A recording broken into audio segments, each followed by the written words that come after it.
La dernière fois, nous vous avions proposé du lourd. du très très lourd. Mais aujourd'hui, On vous propose du plus lourd. dans une galaxie... Plutôt lointaine, faut se le dire. D'ailleurs, comment on sait qu'elle est lointaine? On est déjà allé? Bah, faut le croire. Bref. On en parle de bébé Yoda? Pas cette vidéo. Attends, on est déjà à 20 secondes d'enregistrement et les viewers savent même pas de quoi on parle. Oui, on est un peu lent. Car Nous allons vous parler des AT-AT. de Star Wars.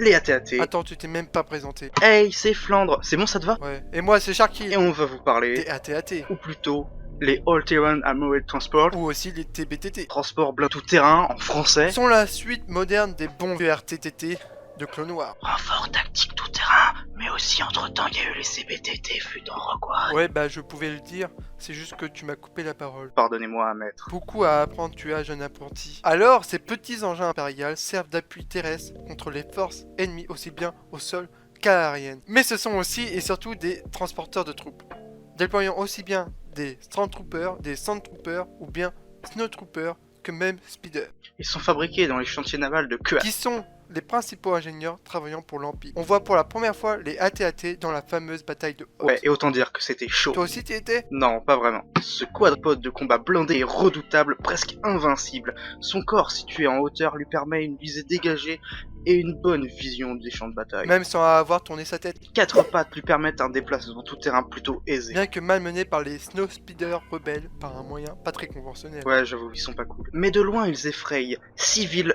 mais aussi bien rebelles, synonyme de la puissance de l'Empire, presque autant que les destroyers. Oh là là, un chien en métal. Tu veux dire un éléphant d'acier?